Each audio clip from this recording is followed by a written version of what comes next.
What would you do if you overheard your most trusted employees plotting to quit, and they blamed you? When a CEO goes undercover to discover the truth, what he hears is worse than he imagined. But his unexpected response, it will leave you absolutely speechless. Stay tuned, as this story takes a shocking turn no one saw coming. Tell us where you're watching from. We love hearing from you. And don't forget to subscribe for more stories that will leave you speechless. Elliot Rivers leaned back in his leather chair, his eyes fixed on the skyline outside his towering office. The view was breathtaking, but it no longer held the same sense of accomplishment it once did. He could hear faint voices outside his door, just murmurs at first, but they grew louder, sharp enough to pierce through the hum of the air conditioner. "Why even bother anymore?" one voice snapped, raw with frustration. "I've given this place everything, and for what? More deadlines? More late nights?" Elliot froze, his pen hovering above the report he was reviewing. His name had not been mentioned, but he knew instinctively that the conversation was about him, or rather, the company he had built. Another voice chimed in, softer, more hesitant. "We all feel the same, Jordan. But what choice do we have? It's not like he cares about us. We're just numbers on a spreadsheet." He leaned closer to the door, straining to hear. The bitterness in their tone wasn't unfamiliar. It wasn't the first time he'd heard rumblings of discontent, but this felt different. It wasn't just frustration, it was personal. "Well, I'm done," Jordan continued, his tone cold and resolute. "I've got an offer lined up. Maya's in too, and Claire, she's on the fence, but I think she's leaning our way. This place is falling apart anyway. Let's jump before it collapses." Elliot's heart thudded in his chest.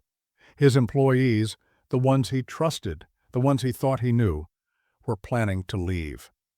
The names struck him harder than he expected. Claire, the dependable project manager who had been with the company for nearly a decade. Maya, the young designer he had personally approved for hire. Jordan, one of their top engineers whose work had helped land their biggest client. How had things gotten to this point without him realizing it? How had they grown so disillusioned? A third voice broke into the conversation, quieter, but with an edge of determination. "It's not just about leaving," Maya said. "It's about making a statement. The culture here is broken, and no one's willing to fix it. I'm tired of waiting for change that's never going to happen."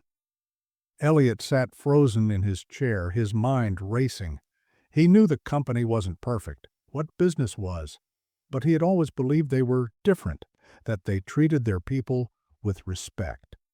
Yet here were three of his most valuable employees plotting not just to leave, but to dismantle everything they had helped build. The conversation outside dissolved into murmurs again, followed by the sharp click of retreating footsteps. Elliot remained still, the silence in the room feeling heavier now. His eyes drifted to the family photo on his desk, his father standing beside him on the day they launched the company. His father's words echoed in his mind. "Always keep an eye on the numbers, the rest will take care of itself." But the numbers weren't telling him what he needed to know. The numbers hadn't warned him that his employees felt undervalued, that they were unhappy, that they were planning to leave. For the first time, he realized how much he had relied on reports and metrics instead of real conversations. He had built walls between himself and the people who worked for him, and now those walls were closing in. He stood suddenly, the decision forming in his mind before he could second-guess it. If his employees felt he didn't care, he would prove them wrong. If they believed the culture was broken, he would find out why. And if they were planning to leave, he needed to understand what had pushed them to that point. But he couldn't do it as Elliot Rivers, the CEO, who rarely left his glass-walled office. He needed to see the company from their perspective. By the end of the day, he had a plan. He called his assistant into the room, instructing her to clear his schedule for the next 2 weeks. He invented an excuse about a personal retreat and delegated his responsibilities to the senior team. But what he didn't tell anyone was that he wasn't retreating at all. Instead, he had arranged for a simple uniform, an ID badge bearing the name Eli Matthews, and an assignment on the ground floor of the company. The next morning, he slipped into the office unnoticed, dressed in clothes far removed from his tailored suits. His once polished demeanor was replaced by a tentative shuffle as he reported to the operations department. He stood awkwardly in the bustling office, waiting for someone to acknowledge him. A man in a rumpled shirt finally waved him over, barely glancing up from his computer. "You're the new guy? Eli, right?" Elliot nodded, his throat dry. "Great. You're with Claire's team. Good luck keeping up with her." The man smirked, already turning his attention back to his screen. "You'll need it." Elliot adjusted the strap of his messenger bag, suddenly feeling very out of place. He scanned the room, his gaze landing on Claire, who was hunched over her desk, flipping through a stack of documents. Her brow furrowed in concentration, and she looked even more exhausted than he had imagined. He took a deep breath and approached her desk, feeling the weight of what he was about to undertake. For the first time in years, Elliot Rivers was about to learn what it truly meant to work in his own company. Elliot hesitated for a moment before clearing his throat. Claire looked up, startled, her tired eyes narrowing as she studied him. "Can I help you?" she asked, her tone brisk but not unkind.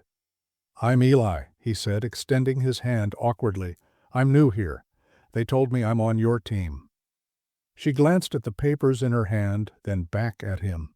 "Of course they did," she muttered under her breath, shaking his hand quickly before turning back to her work. "Well, Eli, grab a chair and hang tight. I'll find something for you to do." It was a dismissive response, but Elliot didn't blame her. She seemed overwhelmed, the weight of 1,000 tasks pressing down on her. He scanned her desk while she worked, sticky notes in multiple colors, a calendar with dates circled and underlined, and a coffee cup that had clearly been refilled too many times. This was the reality of someone running on fumes, he realized. As the day unfolded, Elliot shadowed her, watching as she managed the chaos of the department. She was firm but fair, juggling a constant stream of emails, client calls, and employee concerns. But it was clear she was stretched too thin. Every time someone approached her desk with a question, she gave a tight smile and responded patiently, even as her eyes darted to the clock. At one point, a junior employee nervously approached her with a question about a report. "Claire, I think I messed this up," he said, holding up a printout covered in red pen marks. Claire sighed, her shoulders slumping, but she took the report and gestured for him to sit. "Okay, let's go through it," she said, her tone softer now. "Next time, double-check the formatting before you send it to the client. It's little things like this that—" She paused, catching herself. "Never mind. Let's just fix it." Elliot watched her, a pang of guilt creeping in. This was what she had to deal with every day, not just the work itself, but the responsibility of cleaning up after others, of keeping the ship afloat while barely keeping herself above water. He wondered if she ever had the chance to think about her own career goals, or if she even had the energy to. By lunchtime, Elliot found himself sitting in the crowded break room, surrounded by employees who didn't know they were sitting next to their boss. It was a strange feeling, like stepping into a world he had only glimpsed from a distance. Conversations buzzed around him, complaints about deadlines, jokes about upper management, whispers about job interviews. He focused on the table next to him, where Claire, Jordan, and Maya were huddled together. Their voices were low, but he could hear enough to piece together what they were discussing. "I'm telling you, it's just a matter of time," Jordan said, leaning back in his chair. "This place is a sinking ship. If we don't jump now, we'll go down with it." Claire frowned, stirring her soup absently. "I don't know. It feels risky." "What if it doesn't work out?" "It will," Maya said firmly. "The offer is solid, and the team they're putting together is incredible. We'd have more freedom, better pay, and actual respect. You can't seriously tell me you want to stay here?" Claire hesitated, and for a moment Elliot saw the conflict in her expression. "I don't want to stay," she admitted quietly, "but I don't want to leave everything we've built either. I've been here for so long, it feels like giving up." "You're not giving up," Maya said. "You're moving forward. There's a difference." Elliot's chest tightened as he listened. He had built this company from the ground up, but to them, it was just another job, a stepping stone to something better. And yet, he couldn't entirely blame them. They weren't wrong about the problems. He had been so focused on the big picture that he had failed to see the cracks in the foundation. After lunch, Elliot found himself working alongside Maya on a design project. She was sharp and focused, her creative energy evident in the way she approached the task. But there was an edge to her, a guardedness that made it clear she didn't trust easily.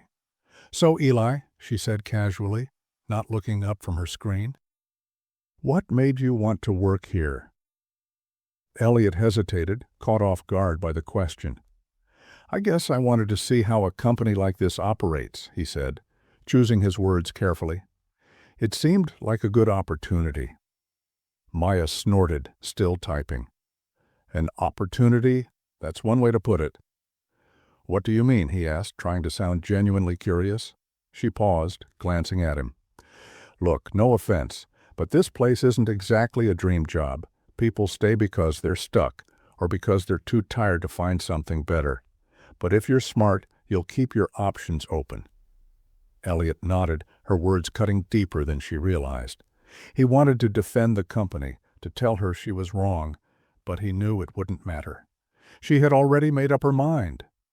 As the day wound down, Elliot found himself in the elevator with Claire. She looked exhausted, her shoulders slumped, and her eyes half closed. "Long day?" he asked, breaking the silence. "Long week," she replied with a tired smile. "But that's normal around here." "Do you ever think about doing something else?" he asked, the question slipping out before he could stop himself. She looked at him, surprised. "All the time," she said quietly. "But I don't know if I could. This job, it's complicated. I've given so much to it. Sometimes I wonder if leaving would feel like losing a part of myself." The elevator doors opened, and she stepped out, leaving Elliot alone.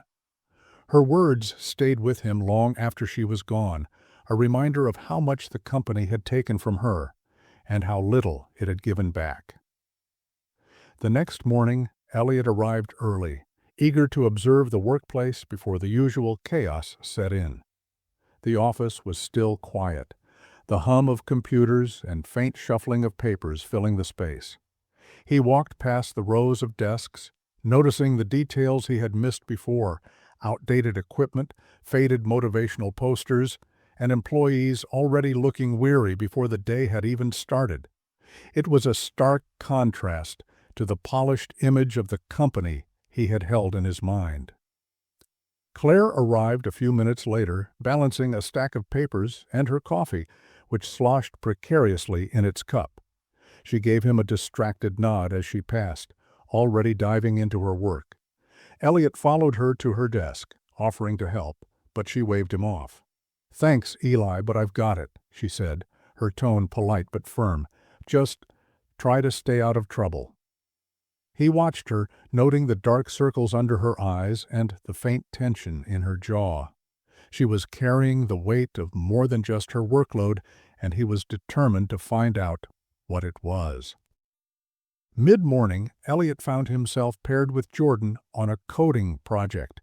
Jordan's desk was cluttered with energy drink cans and a stress ball that looked like it had been squeezed to the brink of destruction. He didn't seem particularly thrilled to have a partner. "All right, new guy," Jordan said, barely glancing at him. "This is pretty straightforward. Just follow my lead and don't mess it up." Elliot nodded, sitting down beside him. As they worked, he tried to make conversation. "So how long have you been here?" "Too long," Jordan replied curtly, his eyes glued to the screen. "But hey, it pays the bills." "What would you do if you weren't here?" Elliot asked, keeping his tone casual. Jordan paused for a moment, his fingers hovering over the keyboard. "I'd start my own thing," he said finally. "Something real, you know? not just chasing deadlines for someone else's bottom line? Why haven't you? Elliot asked, genuinely curious. Jordan shrugged, his shoulders tense. Because it's not that easy. You need time, money, connections.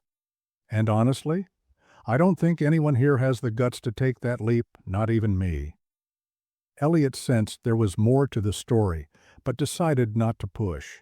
Instead, he focused on the project, following Jordan's lead and trying to absorb as much as he could. By the time they were finished, Jordan seemed slightly less guarded, even offering a rare smirk, when Elliot successfully debugged a tricky section of code. "You're not as useless as I thought," Jordan said, leaning back in his chair. It wasn't exactly a compliment, but Elliot took it as a small victory. Later that afternoon, Elliot found himself working alongside Maya again. She was in the middle of designing a presentation for an upcoming client meeting, her focus laser sharp. He watched as she navigated through her design software with ease, her creativity evident in every detail. "You're really good at this," he said, genuinely impressed. "Thanks," she replied, without looking up. "Too bad it doesn't matter." "What do you mean?" he asked. She sighed, finally glancing at him. "It means no one here cares about the work we put in. We're just cogs in the machine. The only thing that matters is whether the client signs the contract." Elliot hesitated, her words hitting uncomfortably close to home. "That's not true," he said, though the conviction in his voice wavered. "The work you do matters." Maya raised an eyebrow, clearly unimpressed. "You're new here, so let me give you some advice. Don't waste your energy trying to change things. You'll only burn yourself out." Before he could respond, Claire appeared, her expression tight. "Maya, I need you in the conference room, now." Maya grabbed her laptop and followed Claire, leaving Elliot behind. He watched them go, wondering what new crisis had emerged. The tension in the office seemed to grow thicker with every passing hour. By the end of the day, Elliot felt the weight of everything he had seen and heard pressing down on him. His employees were talented, driven, and passionate, but they were drowning in a system that didn't support them, and he was the one responsible for that system. As he walked to the parking lot, he saw Claire standing by her car, her phone pressed to her ear. She looked upset, her voice sharp as she spoke. "I told you, I can't keep doing this. Something has to change." Elliot stayed back, not wanting to intrude, but her words lingered in his mind. Something had to change, but could he make it happen before it was too late? The following day, Elliot felt the tension in the office shift. There was a palpable sense of urgency among the employees, as though an invisible clock was ticking down.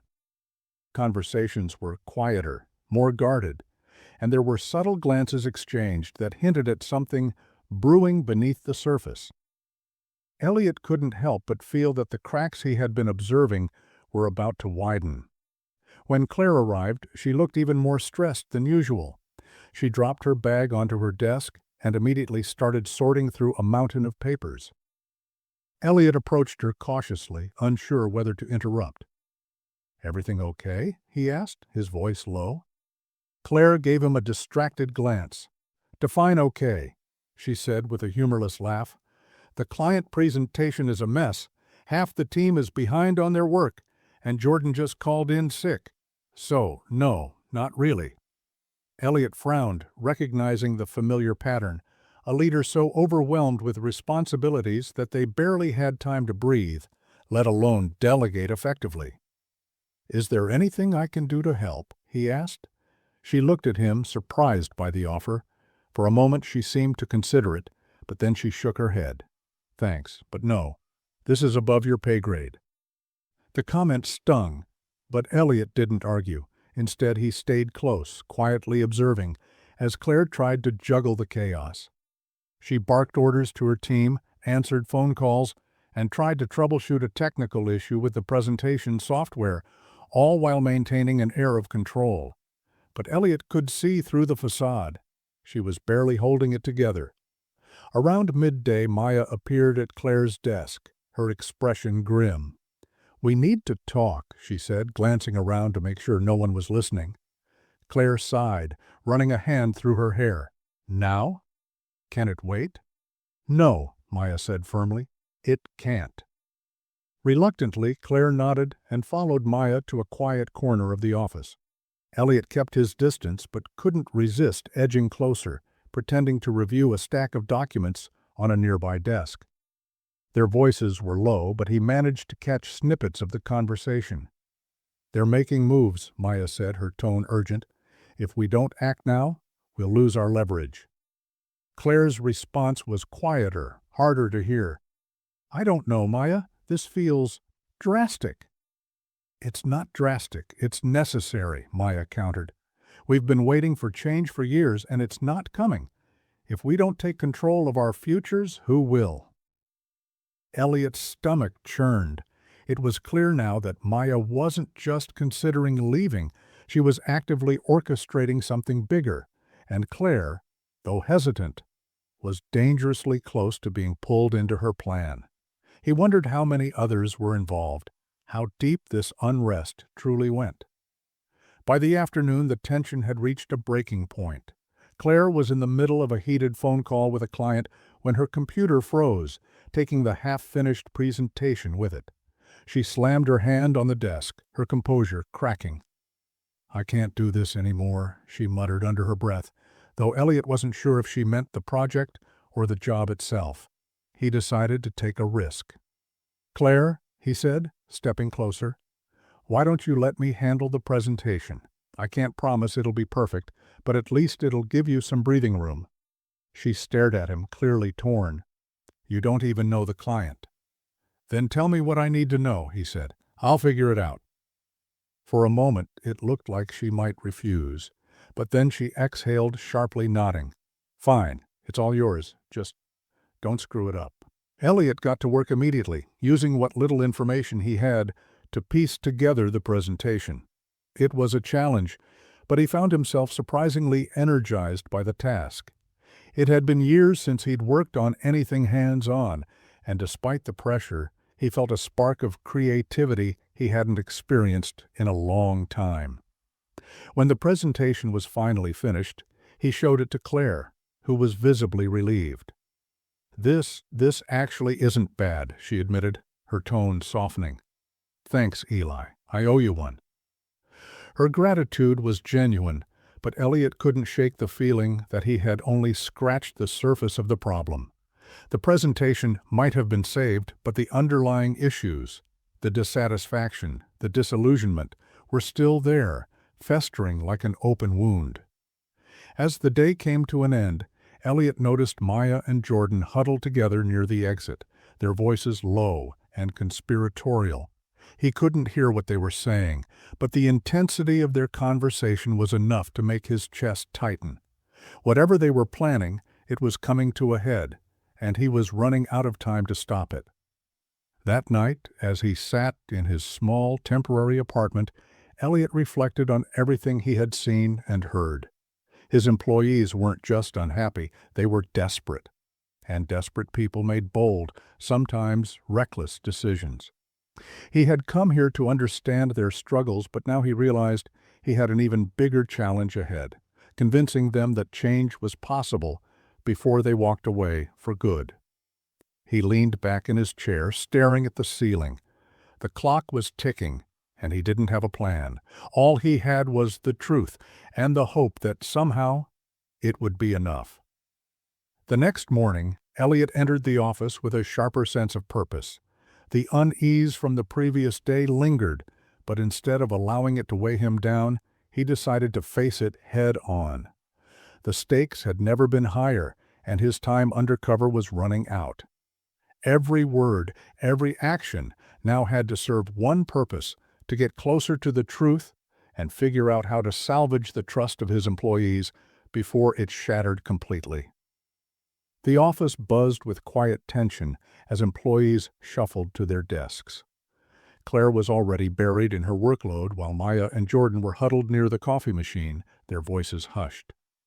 Elliot resisted the urge to eavesdrop, knowing he'd gain more insight by observing their interactions naturally. As he walked past, Maya caught his eye and gave him a brief, measured nod, not unfriendly but far from trusting.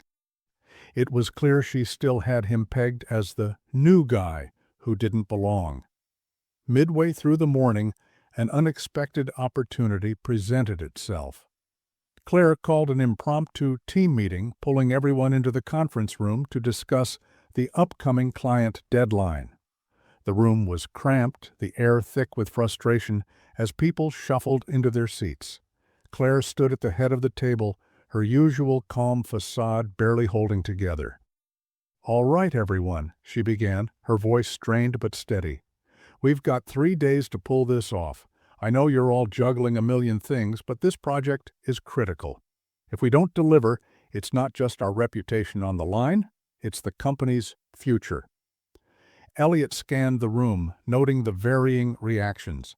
Some employees nodded, their faces grim but determined. Others, like Jordan, leaned back in their chairs with crossed arms and skeptical expressions.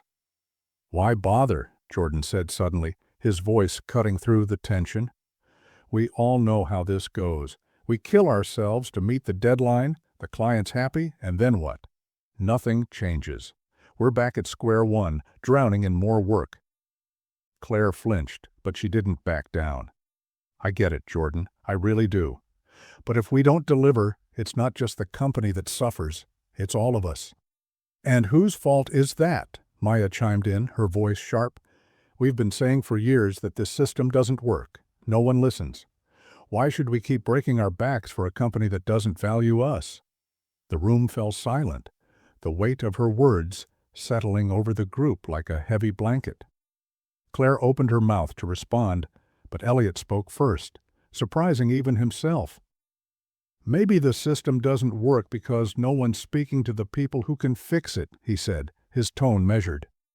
All eyes turned to him, and he felt the pressure of their collective scrutiny.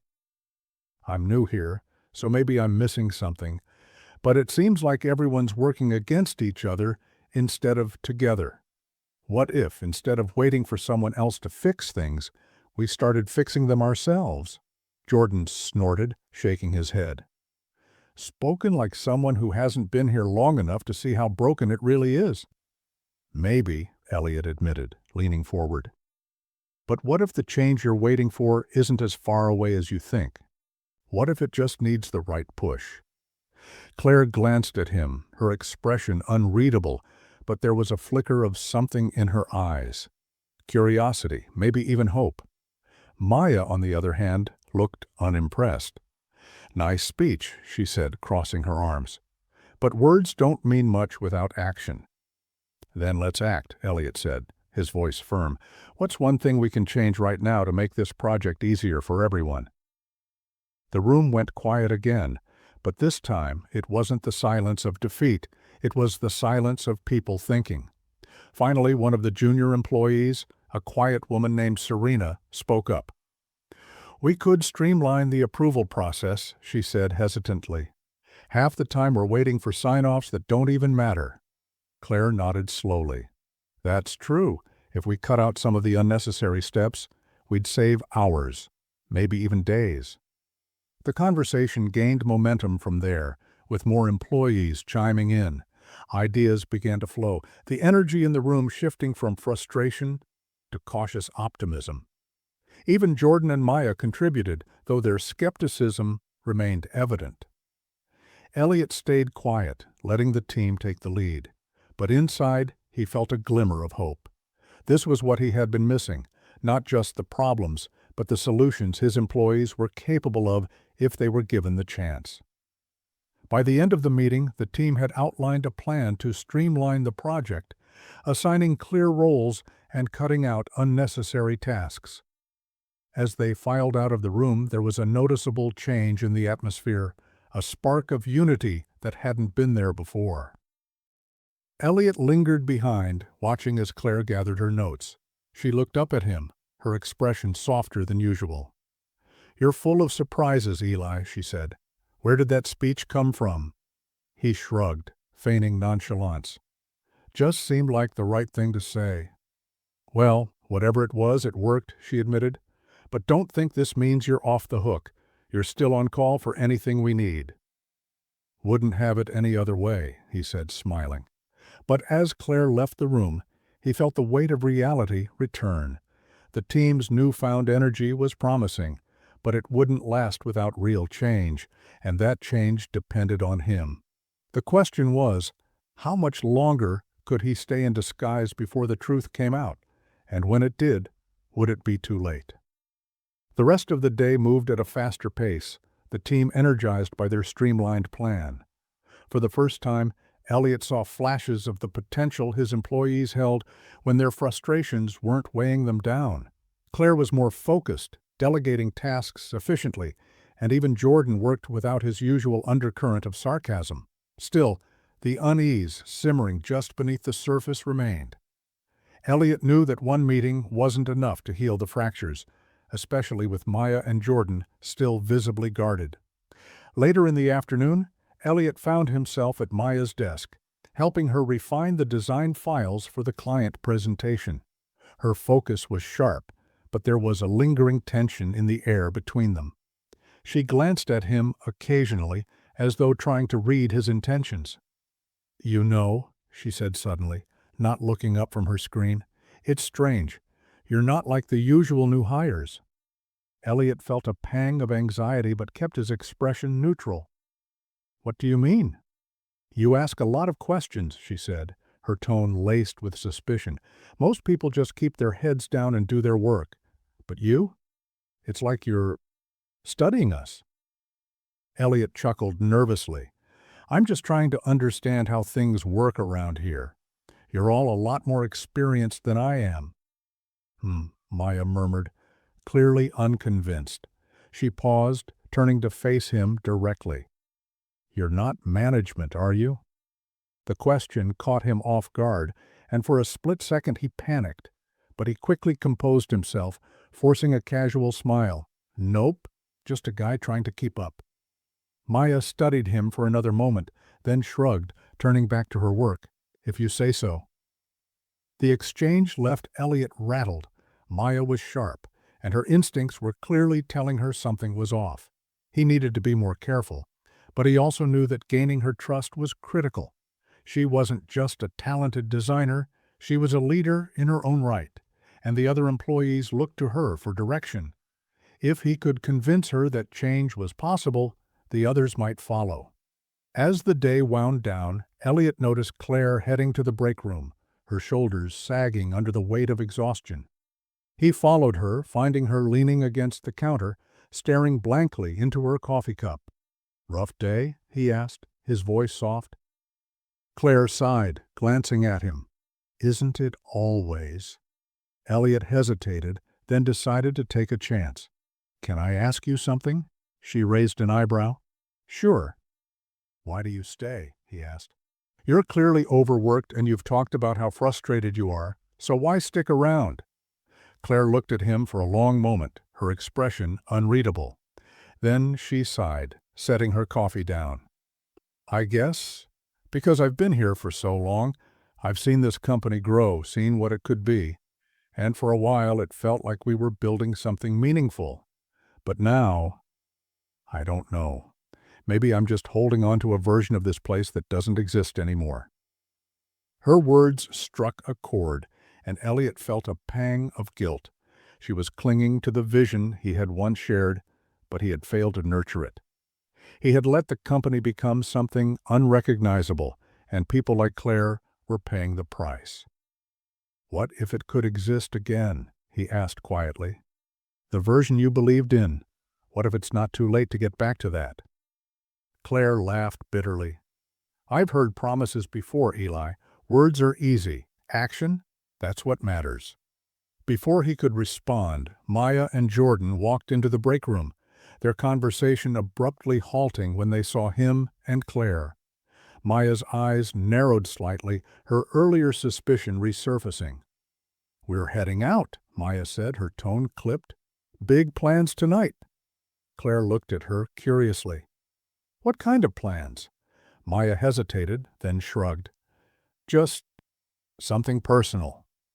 Elliot watched them leave, his instincts telling him that whatever they were planning, it was directly tied to the unrest in the office. He couldn't ignore it any longer. If he wanted to truly understand what was happening and stop it before it was too late, he needed to dig deeper. That night, Elliot made a decision. He couldn't sit on the sidelines anymore, waiting for things to unfold. If Maya and Jordan were planning something that could jeopardize the company, he had to know what it was. But more importantly, he had to show his employees, especially Claire, that he was willing to take real action. The next step would be risky, but there was no other option. Time was running out, and the future of the company and its people hung in the balance. The following morning, Elliot arrived at the office earlier than usual, determined to stay one step ahead of Maya and Jordan. He had spent the previous night thinking about their cryptic behavior and the brewing unrest among the employees. Whatever they were planning, it wasn't just an individual decision to leave. It was something coordinated, and he needed to find out exactly what it was. As employees trickled into the office, Elliot focused on listening and observing. Conversations were quieter today, laced with a sense of anticipation. Maya and Jordan arrived together, their expressions unreadable, and quickly disappeared into a side room. Elliot decided this was the moment to act. He walked past the room casually, pretending to adjust the strap of his messenger bag, and caught snippets of their conversation through the partially closed door. "Presentation is ready. We'll show them at the meeting," Maya said, her tone sharp and focused. "They need to see we're serious." Jordan's voice followed, lower but just as intense. "What if Claire backs out? She's still hesitant." "She won't," Maya replied. "She just needs the right push. Once she sees what we've put together, she'll understand why this is the only way." Elliot's heart sank. A presentation. They weren't just planning to leave, they were planning to take others with them, to make their departure a defining moment. He could only imagine what the presentation entailed, but it was clear that it wasn't just about quitting. It was about exposing the company's flaws in a public, dramatic way.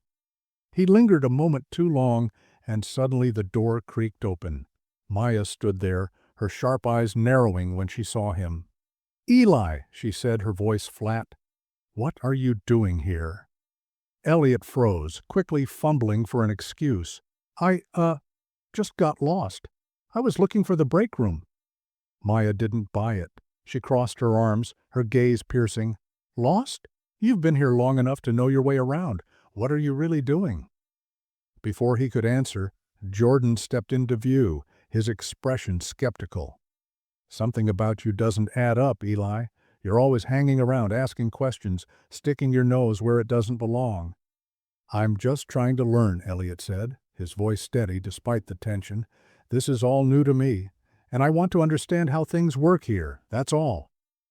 Maya stared at him for a long moment, then stepped aside. "Well, don't let us keep you," she said, her tone cold. "The break room's down the hall."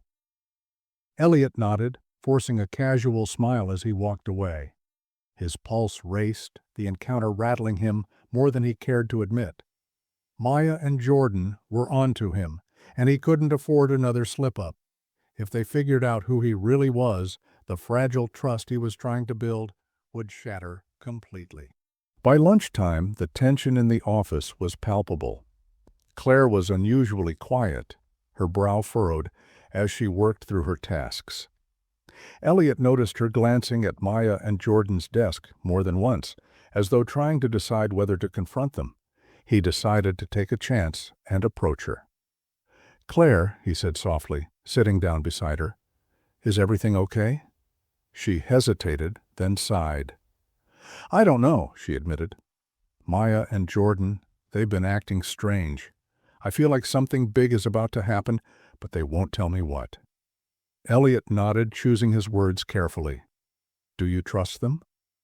"I want to," she said, her voice tinged with uncertainty.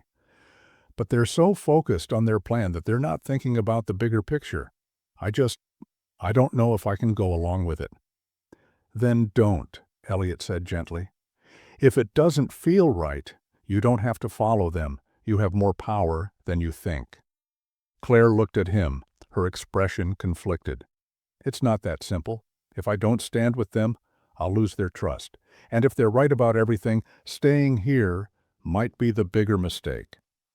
Elliot wanted to tell her the truth, that he was the one who could make the changes she was hoping for. But he knew it wasn't the right time. Instead, he placed a reassuring hand on her shoulder. "Just do what feels right," he said. "The rest will work itself out." As the day progressed, Elliot kept a close eye on Maya and Jordan, who spent most of the afternoon in a flurry of hushed conversations and quiet preparations. Whatever they were planning, it was clear that it was coming to a head, and Elliot needed to be ready. By the time the office began to empty for the evening, Elliot noticed Maya lingering near Claire's desk. He stayed within earshot, pretending to organize files, and listened as Maya leaned in close. "It's happening tomorrow," Maya said, her voice low but urgent. "We're showing the presentation at the team meeting. If you're with us, now's the time to commit." Claire hesitated, her fingers tightening around the edge of her desk. "I don't know, Maya. I need more time." "We don't have time," Maya said firmly. "You've seen how things are. This is our chance to take control, to show everyone what's really going on here. Don't let fear hold you back." Elliot's heart pounded. Tomorrow. Whatever they had planned, it was happening tomorrow, and he had less than 24 hours to figure out how to stop it. He stayed late that night, poring over everything he had learned, trying to piece together a solution. The cracks in the company were deep, but they weren't beyond repair. He just needed to prove that to his employees before Maya and Jordan's plan blew everything apart. As the office lights dimmed and the building grew quiet, Elliot made a silent vow. Tomorrow would be the turning point, one way or another. The morning arrived with an air of charged anticipation. Elliot entered the office early, his heart pounding with a mix of nerves and determination. The final act of Maya and Jordan's plan was about to unfold, and the weight of what it could mean for the company and the people he had come to care about pressed heavily on him. He didn't have all the answers, but he was ready to face whatever was coming. As employees began to gather in the conference room for the team meeting, Elliot noticed the subtle energy shift in the air. Conversations were quieter, more focused, and there was a buzz of curiosity as people filed into their seats. Maya and Jordan sat near the front, their expressions calm but purposeful, while Claire lingered by the doorway, visibly torn.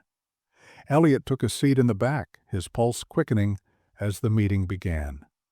Claire cleared her throat and stepped forward to address the group, her voice steady despite the tension in her posture. "Thanks for coming, everyone," she began. "Before we dive into today's agenda, Maya and Jordan have something they'd like to share." Elliot's breath caught. This was it. Maya stood, her movements deliberate, and connected her laptop to the projector. The screen lit up with the opening slide of their presentation, the title stark and bold. "The Truth About Our Company: What Needs to Change." A ripple of whispers moved through the room, and all eyes turned to Maya and Jordan. "Over the past few months," Maya began, her tone firm but not accusatory, "we've all felt the cracks in this company. We've seen the burnout, the lack of recognition, and the policies that make it harder to do our jobs. We've had meetings, we've raised concerns, and we've been told things would change, but nothing ever does." Jordan stepped in, his voice carrying a sharper edge. "We're not here to complain. We're here to take action. What you're about to see isn't just a list of problems. It's a roadmap for how things could be better, for all of us."